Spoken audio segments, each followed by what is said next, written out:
Hello, everybody. Welcome to the Cooler Heads podcast. You're the host, Brett Wetzel, and the curious HVAC guy, Bill Russell, and we have a special guest, Scott Borcherding. Did I butcher that? Close enough. Borcherding. Yep. There you go. Borcherding, like apple Borcherding. Yep. Adam will be swinging by later. Whenever Which he gets home. in lieu of this week's topic, can I call myself the bi-curious HVAC guy? Is that possible? Go for it. Huh. Yeah. I mean, I'm open-minded enough. Well, remind me when we go to Florida, I'm not sleeping in your Mickey Mouse bed. So no. So when they went down to the HVAC school symposium, they got a house, and one of the only bed options was a Mickey Mouse bed. Oh, yeah, wow. it was badass, dude. Let me tell you. Even though my feet hung over the edge of the bed because it was basically built for toddlers, right? It was great fun. So tonight we're going to talk about being gay in the trades. Scott was nice enough to not get scared away and have a conversation with us about, how it is, dealing with people that, might not be used to being around other people that like the same sex. So, Scott, you want to start by telling, a little bit about yourself, how old you are, you have kids, are you married, your boyfriend, what's the story? Tell me your story. Yeah. I'm Scott. I'm from Omaha, Nebraska. I am 31 years old. I am soon to be married, and we have 2 kids together. They're biologically his. Oh, okay. Yeah, we have 2 kids together, 7 and 9, soon to be 8 and 10. It's crazy. Time flies, I'm telling you. Boy, girl, boy. Boys, both boys. Yep. Lucky you. I got girls of the first 2 rounds, so I lived in the estrogen ocean for quite a while. Nice. Yeah. I got a daughter and an older stepdaughter, and then my wife. So it's super cool. Just wait till they start on all the same cycle, Bill. You're gonna be in heaven. Oh my God. See, ideas like this, I've often said it. When it's that time of the month, I'm like, man, I understand why people go gay. I get it. No offense, but I'm like, life sometimes would be simpler, I think.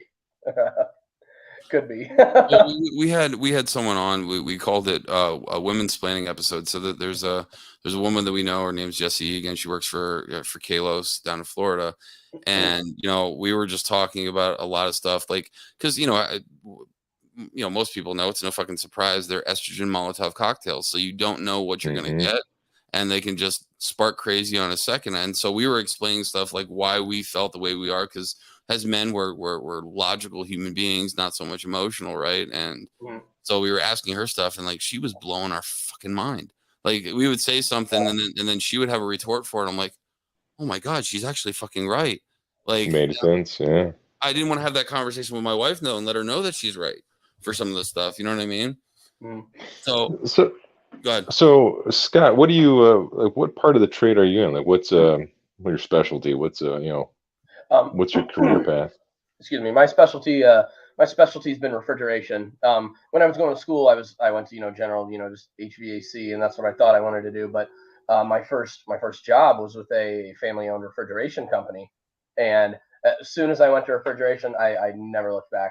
That was it. That was why I was put on this earth. That was what I was meant to do.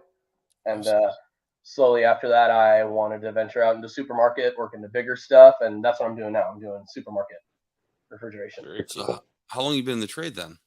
Wow, man, it's going on 8-9 years. 8 years. Yeah. And how old are you and your soon-to-be husband? I am 31, and he just turned 33. Fuck, I'm still old. Okay.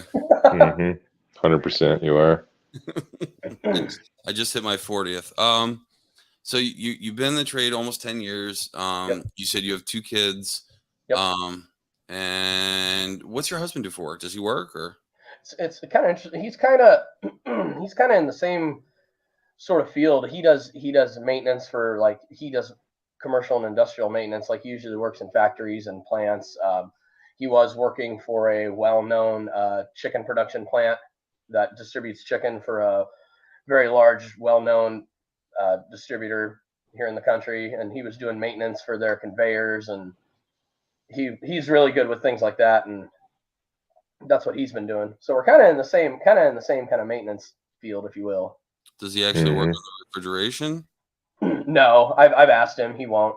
He understands it, but he doesn't want to do that. And it's funny. Every time I bring it up to him, he says, before I met you, I never thought about refrigeration. I just opened the door and grabbed my milk. He never thought more about it. And here I am, describing, oh, I've worked on that walk-in cooler. That's a bone evaporator. And he's like, I don't care. Yeah, So, yeah. My wife gives me. Just rolls his eyes and. Yeah. Like, I've been on that roof, and he goes, "You're a roof whore."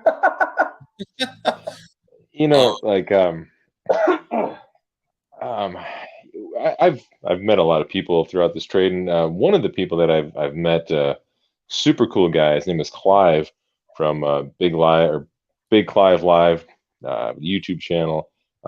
Super awesome guy, and he's also gay. And one of the things he told me is that you would be surprised at how many actual gay fellas are in the trades. And as I'm exploring the trades more and more, I'm like, oh, he's kind of correct. Now, Right. is you being like a younger guy, kind of come up in the trades, was it something you were always open with? Obviously you don't walk around with a sign telling everybody, but was it something that you kind of tried to keep on the back burner, or were you just like, whatever, I don't care? So let me no, here I'll tell you if I get a minute. So when at my first job, when I started, I definitely put it on the back burner, because I realized this is kind of a blue collar trade. I was unfamiliar with a lot of the guys. I'm not really friends at that point. I wasn't really friends with a lot of the guys in the trades, but when I started at my first job, I put that on the back burner. I figured, I want to show this company what I can do. I want to show them I'm ready to learn. I'm ready to grow and be a refrigeration tech. And it turned out well. Time went on. I never really thought about it. And one day, my boss, I was hanging out in the shop after work, and we were having a couple beers, and I was with the boss and the service manager, and they told me, like, Scott, we want you to know that it's okay. And I'm like, okay, well, what's okay? Well, what happened today? Like, and they're like, we want you to know it's okay. And I'm kind of like, did I screw something up? Like, what? Did I screw something up? Did I work on the wrong? Did I work on the wrong Dairy Queen? Did I go to the wrong place? Like, what did I do? And no, they said it again. They're like, well, we just want you to know that it's okay. We know about you, and it's okay. And at that point, I got kind of reserved. I'm like, okay, I could tell where this is going. Was it real awkward? Like, it sounds like it might have been really awkward. At first, it was really awkward, but then what my service manager said to me afterwards, it just made me feel so much better. He goes, you are a great tech. You're one of my best technicians, and I want you to know that I don't care about that. Does not matter. You are one of my great technicians, and that's what matters. And I want to make you know that it's comfortable. I want you to be comfortable with us. And that's how that happened, basically. And that made me feel really good, really, really made me confident. And I think it was eye-opening for them too, because, maybe they didn't know at first, but then I don't know how they found out, but somehow they found out, it always happens. But when they did find out, they're like, wow, eye-opening for them, if that makes sense. Now I have a question. Now, how did he find out? I mean, did you have an old dating profile that someone found, or? Well, see, Vito does make pink tool bags, so that could have been. Right. No, it's kind of funny. I think he found out. My dad was doing some truck driving stuff, and my dad would come in there and drink beers with them one day, and I actually think my dad was the one who did it. Wow. I don't have confirmation, but I think he was the one who did it, because after that conversation with my service manager, they said, well, we were having some beers with your dad the other day. And I'm like, oh, okay, great. This is, fantastic. Nah, I would have loved to overhear that conversation. Right. I'm like, I'm glad I wasn't there for that. Well, at least it was that way, and not like, hey, my buddy was scrolling OnlyFans, and all of a sudden we see Scott on the video. Yeah. Right. I think the dad conversation was a little bit easier to handle. just a little bit. Yeah. Service manager like, hey, did you hear Scott needs next weekend off? Like, for what? Something about the Right Said Fred concerts in town or something. No on call. No on call that weekend. Yeah, see? Right. All right. Wow, that's crazy. Like, that's not even legal. Like, you know what I mean? They're not supposed to be able to ask. I mean, but like that. I mean, that's cool. That and have you had any, like, not pushback, but like, some older heads? I mean, they're in their way, right? And they just don't like dealing with anything that's different. Have you had any problems like that since people know now? No, and if I refer kind of back to that my previous job with that family-owned company, after that event, there were a small company, so we had four, usually five of us techs, and quite a few of them were older than me, and I one by one told them, and they were actually, as they worked with me, they were surprisingly, to me, they were completely okay with it. It didn't conversations didn't change. There wasn't any kind of that's cool. In my instance, no. And see, and once again, what I'm trying to get at is when people see that a tech is, someone is bisexual or gay, and they see that first, for some reason, there's a negative, like, emotion that gets applied to that person, no matter what, even before you get to know them. So I feel there's many people I've chatted with, in the supermarket page, that I feel if they would have known in the first place, they probably wouldn't have even chatted with me, or would have stopped chatting with me. Yeah. And that's one of the things. It's kind of like, well, why? It doesn't matter. Interesting. Wow. I'm glad that happened, because like you said you live in Omaha, so now I'm more even curious. How the hell are they okay in Omaha? You know what I mean? Like, Omaha. I mean, you see, being very Omaha, conservative state. You know what I mean? Omaha, it's a very conservative state, and I'm kind of, it's not to get political here, but I'm not really a liberal person. I'm more so conservative, but also, once again, Omaha is it's very blue collar. It's very, when I go into supply houses, sometimes some people still make me feel a little bit uncomfortable, but a lot of it I don't care. I just brush off. I can crack the jokes just like anybody else. Bill, I just realized we're talking to a unicorn. We're talking to a gay Republican that lives in Omaha. Right. Yeah. There you go. Yeah. It's a weird time. It's a weird time to be alive, man. I tell you what. Right. Man, that's a wild freaking story. Now you tell me when. So parents, obviously your dad knows, because obviously he wouldn't have let the Schrodinger's cat out of the bag. But like, how did that happen? Did you approach your parents? Clarify that. What happen? As far as being gay? Like, I mean, obviously your dad knew, so you had told him at one point in time, unless. I think I've never really asked them, but I found out the other way. Right. No, hell no. Better not have.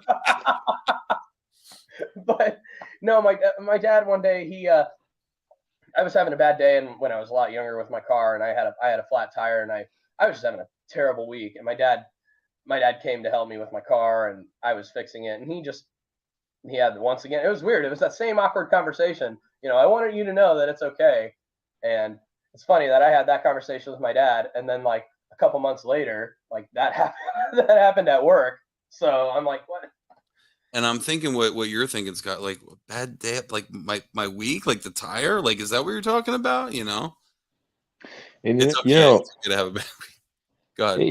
I'm gonna speak in stereotypes and generalities. That's not the word, but mostly stereotypes. So I assume we all know the stereotypical gay person. The ones you see on TV. They're all flamboyant. They wear scarves a lot of the times, and pink nail polish, and really tight pants and stuff.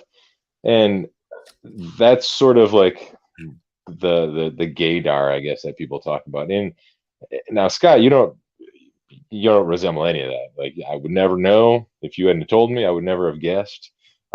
Seemed just like any old normal technician that I'd meet in the field. So, do you find it like, do a lot of people just somehow know, or is it are all these people that you have interactions with like already know because you've told them, or somehow do like people know? Because I couldn't pick it up. So I don't know how like your I don't know, It maybe your dad knows or how he picked it up.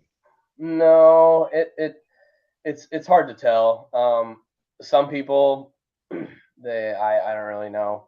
That's a tough question. Like with me, I've had people that have said, "Oh, we knew from a long time ago," and then I'm like, "Well, how? Like what gave it away? What was the clue?" But then I've had people that I've told that said, "No, we had no clue," and I don't know if they're lying to me or if they're telling the truth. They could be lying, but If I could speak to that, the only reason why I knew that you were gay is because you posted something.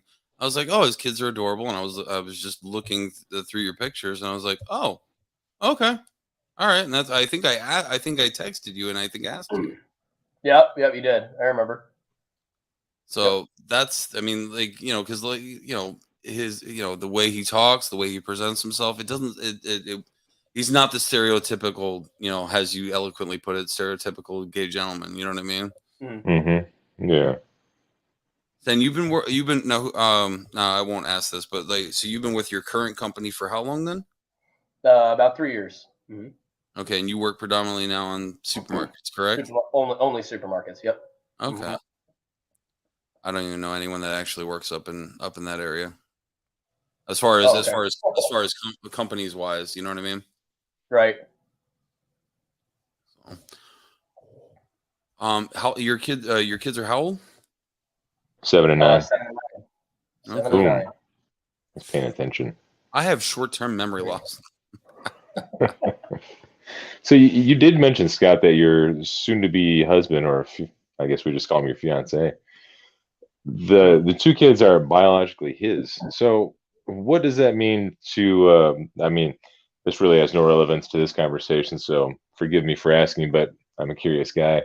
Mhm. Um, so in his before you sort of life, was he not gay, married, had kids? Like how did that come to be? I'm curious.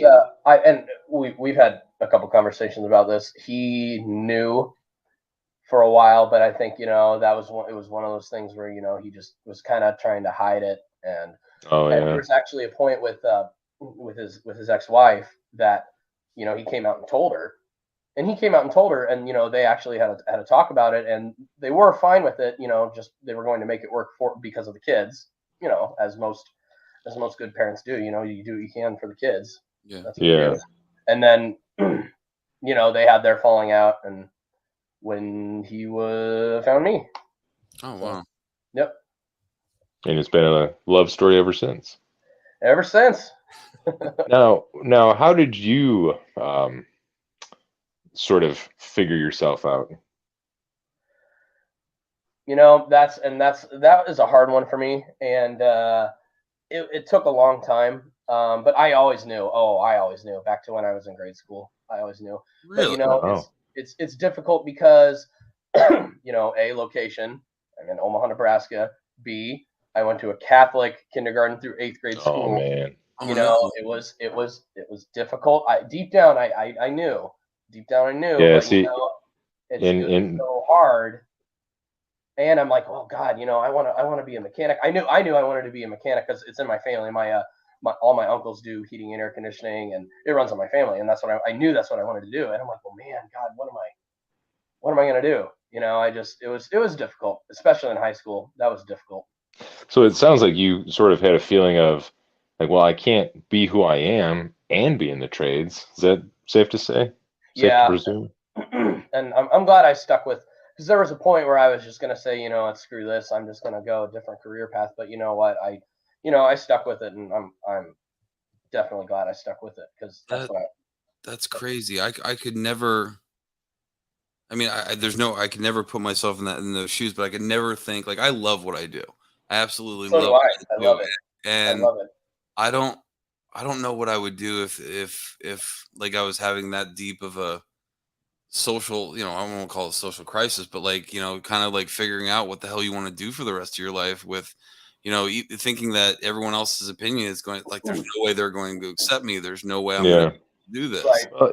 And in this by no means is comparative to your story, but Mhm. it's the closest thing that I can muster up to sort of understand what you probably were going through or felt is I have a lot of tattoos, and I had a really long beard at the time. And um, going through the trades, I really wanted to be professional. And for a while there, and again, it's completely different, but for a while there, I sort of felt like I wouldn't be accepted as a professional in front of a lot of my customers, in front of these managers and district, all these higher up people. Mhm. And I sort of felt like, wow, I can't, I have to wear long sleeves, I have to shave, I have to sort of conform to this um, image that I had of a true professional in my head. Um, and obviously that's not the case. It never was. It Right. was just something I had put together in my own brain. Yeah, I don't like I think I felt the same way you did, Bill. And all I did, I would continually wear like, long sleeves until, I was comfortable or they were comfortable around me to know that I'm actually a professional. Because my mom always told me this. Because when I was like 16, 15, I used to dye my hair, all kinds of craziness, and she's like, "You can look like a maniac, you can look like an asshole. Just don't act like an asshole." So I took that Hmm. advice just in a different approach. Like, listen, I need to prove that I am professional before I show, other things about me. You know what I mean? And now I'm at the point, and God, I've talked to you a bunch, Bill. I've known you for a while now, and like I tell it how it is, because like at this Right. point in my career, you're either going to accept me for who I am, as far as being able to fix things and all that other shit, and you're just gonna have to accept all the rest. I mean, if that's what you hired, Yeah, that's what you got, right? 100%. Like, Yeah, and Your I was actions were speak louder. go ahead, You Scott. know. exactly. Oh, and I was about what you said, Brett. When I transitioned to my to my new job, and growing and doing supermarkets, that was once again, I felt comfortable at my old place of employment, but here I'm moving up. I'm doing bigger things. I'm working with more liability, rack systems, larger, Munters units, Seasons 4 units, much more liability, a lot more strict environments, and that was one of the things. I'm like, oh, he doesn't know now. I'm sure he's going to find out eventually, but now he does know now. But it puts it puts my mind at ease a little bit. I feel like people are slowly kind of opening up and not being so strict and unaccepting. Oh, Yeah, ser- it's becoming more, I don't want to say Mhm. more commonplace, but it's yeah, it's kind of like going back to the tattoo thing, which is again the only thing I can really compare it to, because I haven't lived in your world.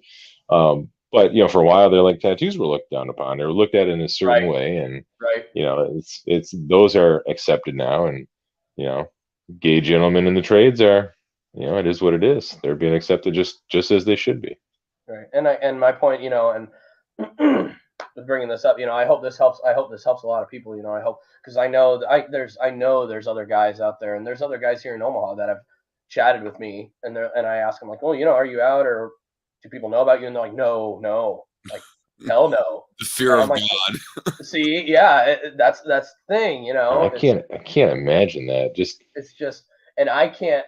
It kills me that people have to like cover a certain part of themselves yeah, yeah. because of fear of being ridiculed just because of that.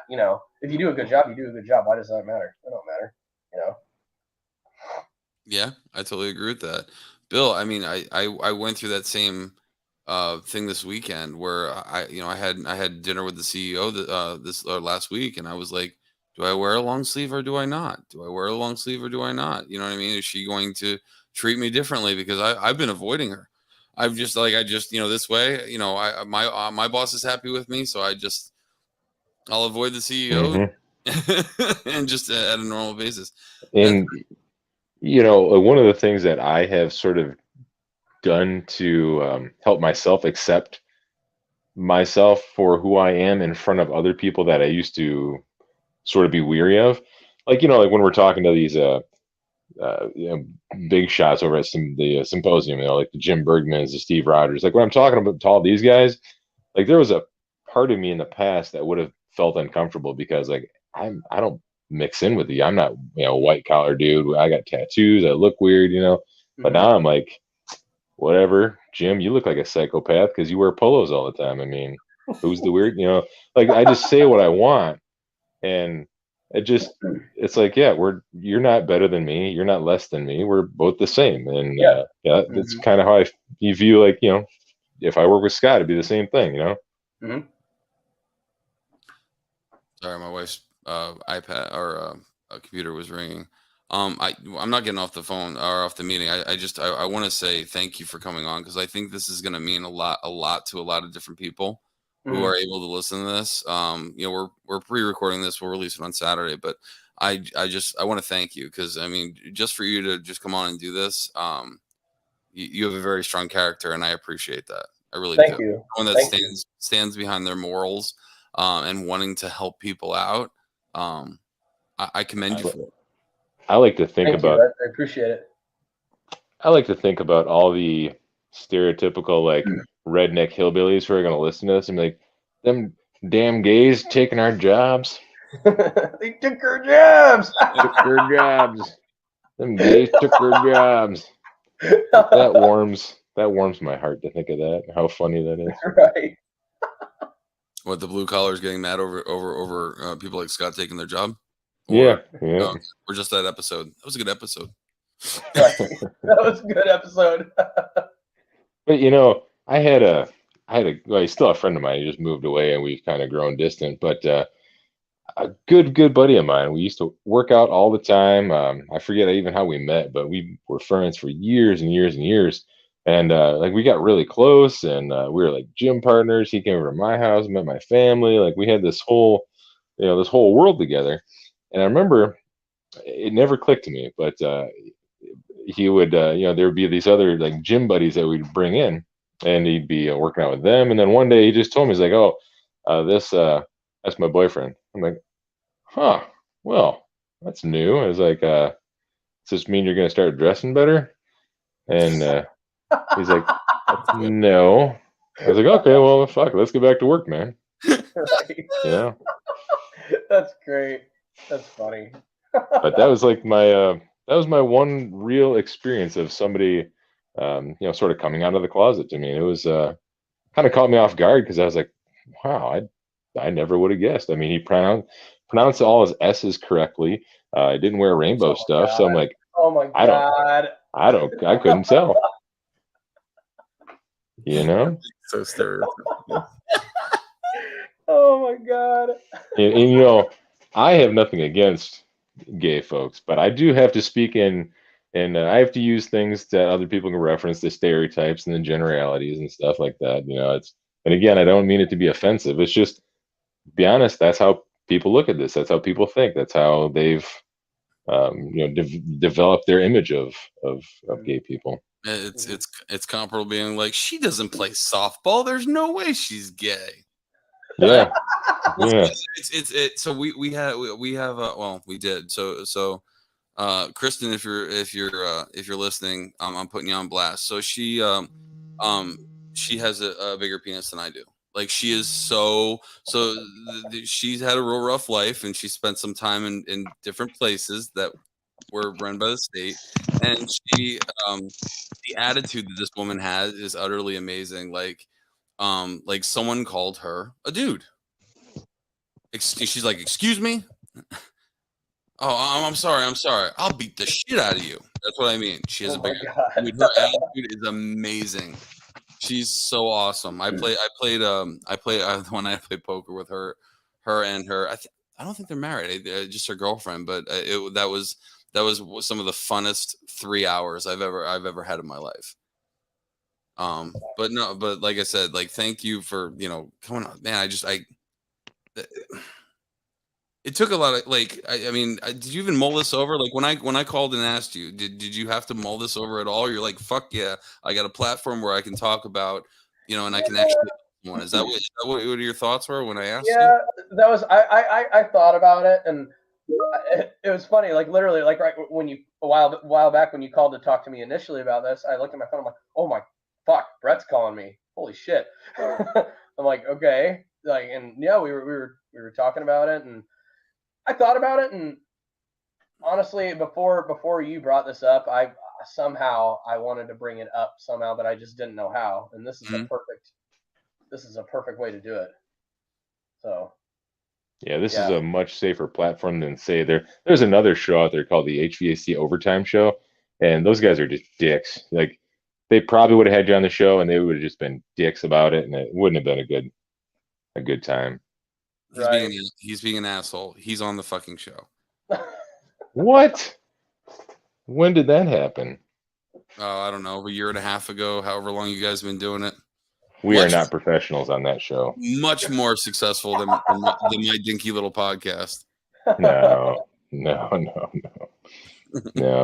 But we have had Big Clive on there numerous times, and we've talked to him about this, and he's really open with it, and he doesn't flaunt it. That's another thing that people should understand. There's a difference between open about it and being comfortable in your own mind enough to talk about it, and just like flaunting it. That's not what I mean. I don't mean he was flaunting it. But he was the one who told me, like, you'd be surprised how many gay folks are in the trades. So so this is one of those things that are extremely ironic. When you talk to Clive, I didn't know where he lived, and I asked the question. I'm like, so where does Clive live? Because he sounds Scottish, right? Mm-hmm. So and he's like, no, I live on the Isle of Man. And at first, I had to think about it. I was like, the monkey was in the brain, like doing the symbols. So I was like, is he fucking with me? Or like he lives on an island of only men? Well, that explains it. That's what I like. I'm he's fucking with me. Yeah, I know. I had very similar thoughts. I'm like, well, yeah, if I lived on an island with only men, I'd be gay too. I mean, what else are you gonna do? Right. Unless a volleyball washes ashore and I fashion a woman out of it. I mean, right. There you go. But we're getting off subject. Yeah, we are. Sorry. Steer the ship back, Captain. So I have something real quick on a more serious note. Scott, is there, like, what do you see? This is a very loaded question, but like, as far as the future goes for the HVAC industry and the refrigeration industry as a whole, as it evolves and develops, do you think, like, maybe over the next couple of years, some of the guys that you were chatting with that are still sort of fearful of coming out or not as comfortable with it, do you think there's going to be a time where they will be more comfortable, like a time relatively soon where everybody's going to be just okay with it? It's I think we're going in that direction. I really do. I think a lot of and you're right, that it is kind of a loaded question. There's some of the older people, when you get grown up and you get taught a certain way, and as you get older, it's a lot harder to change your way of thinking. And not trying to sound rude when you say you can't teach an old dog new tricks, because it's not true. You definitely can, but there are people. Some people just have trouble opening their eyes to certain things because they just don't. We were taught this way, and that's it. That's end of story. There's no deviating from that. But life. We know how life goes. Life is full of changes and all sorts of things, and I think we're on that track. I think in the future, I think a lot of guys, as they get older, that are still don't want to express things or talk about it, I think they'll have an easier time talking about it. And I also think the direction we're going in the trades, I think it's going to be easier for younger guys. I think we already got a wide mix. It's already difficult enough getting some of these newer guys on because the standards have been changing. So I think we're going in the right direction.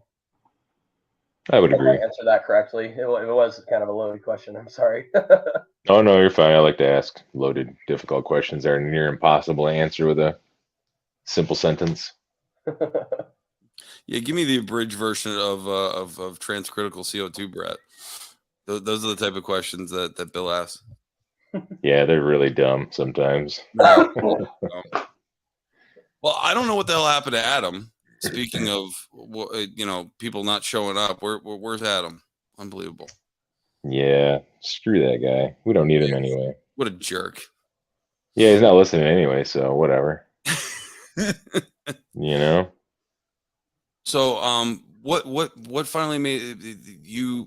So you decided to do this. Just what I have to know. Like, did you talk to your husband or your soon-to-be husband, your fiancé, or before you before you did the podcast. Wait. Is it called fiancé? Is that what you said?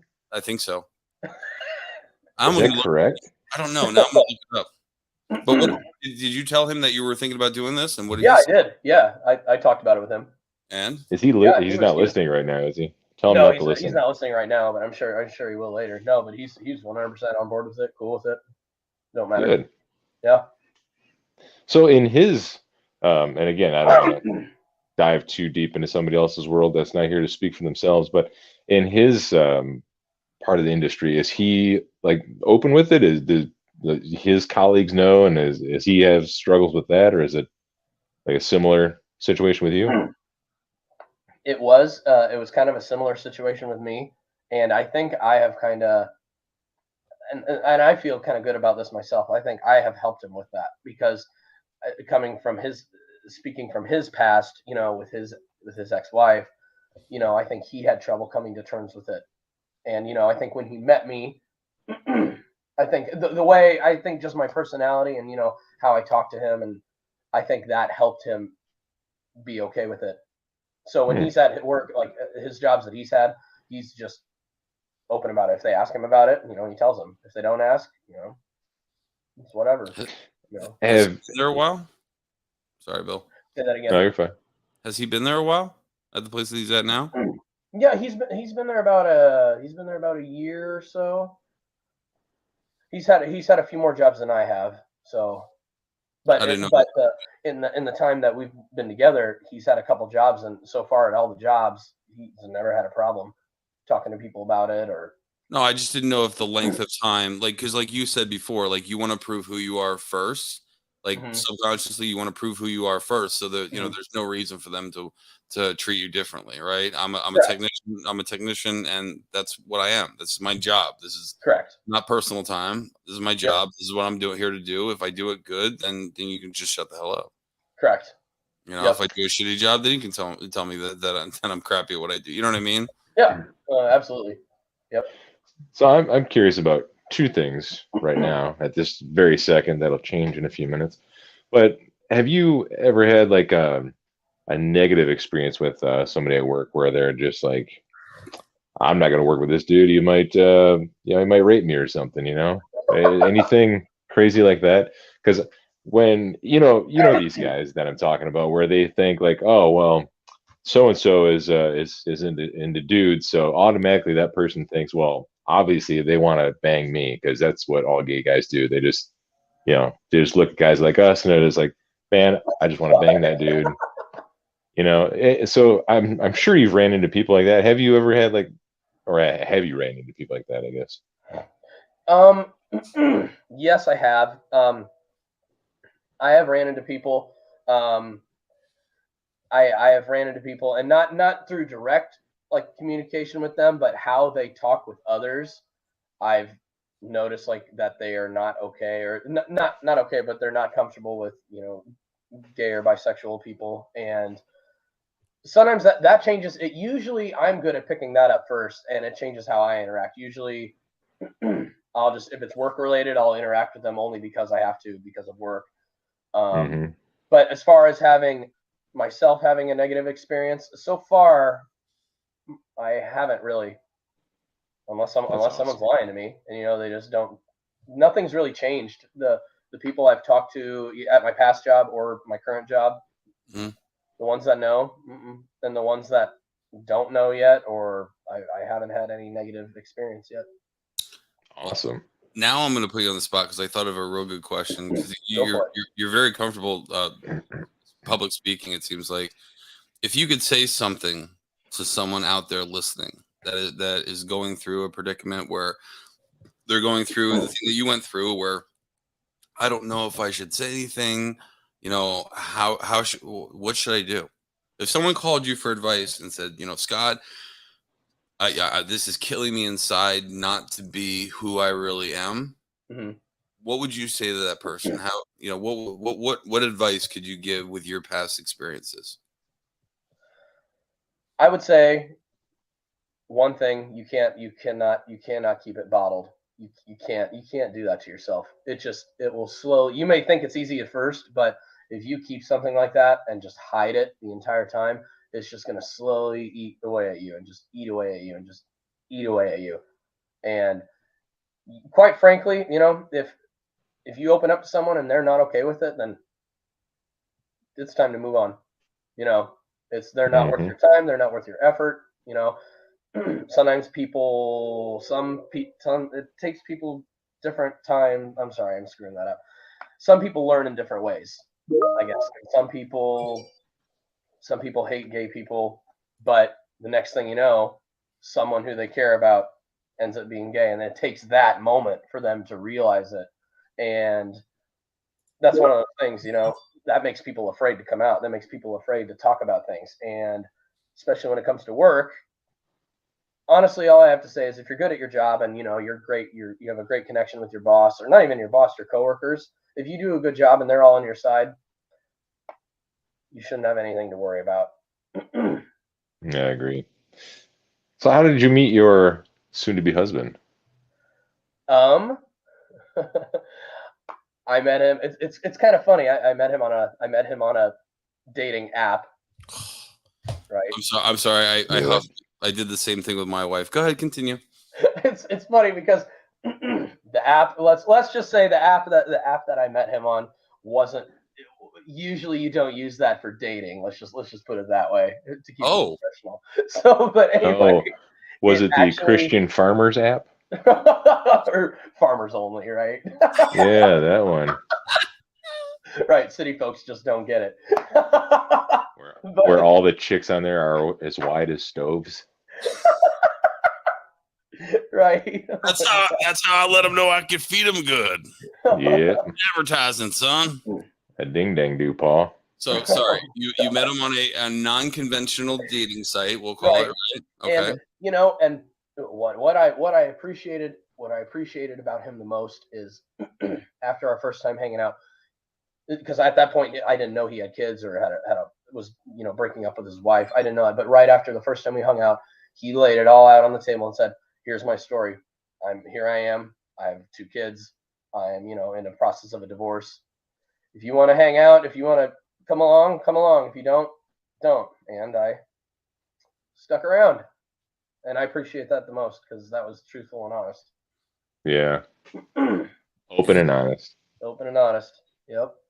Yeah, that reminds me of something I've been trying to get off the ground, but I don't have the finances behind me yet to really get it. So I wanted to make my own dating app and sort of for the trades. We all use manometers, but I wanted to start an app called Manometer. See? You get it? But I can't get anybody to help me fund this thing, man. I tell you what. Great. You might be onto something there. You might be my spokesman, Scott. All right. You just got to lie and say like, yeah, I met my husband on Manometer, created by Curious HVAC Guy. Dude, he's tied down. What's your water column? Yeah, exactly. Oh my God. Oh, I'm completely okay with this. All right. You better give me credit for that one. we know inches of water column on Manometer. Mm-hmm. That's a good like ranking scale. Oh yeah, dude, that's great. Wait, hold on. Did you just mean to make that pun? No, you didn't. No, I mean, Bill. The average guy on my new app, Manometer, it's usually about 6 inches of water column, right? No, but you said you're just measuring the ranking. But you meant ranking, but it sounded like you said rankine, like another form of measurement and temperature. Oh no, I didn't mean to do that. Oh, okay, never mind. All right, I ruined it. We were on a roll. I ruined it. Sorry. I'm not that smart. Well, gentlemen, I think it's about that time. So Scott, I can't appreciate you enough, like for coming on here and pouring out your heart, man. Dude, that means a lot. I mean, that's why we started this thing. So people, because unfortunately, as you know, a lot of people don't talk about their feelings or anything like that. It's just always work stuff, and you probably work as many crazy hours as the next guy. So, thank you for coming on here. Thank you. Yeah, thanks for having me. I appreciate it. This is awesome. Bill Now, was Scott, good. Sorry. is there anything you want to say, Scott? Because I know we kind of we get distracted easily, hog the mic at times, but the floor is yours. Anything you want to say? Shout outs, whatever you want to say.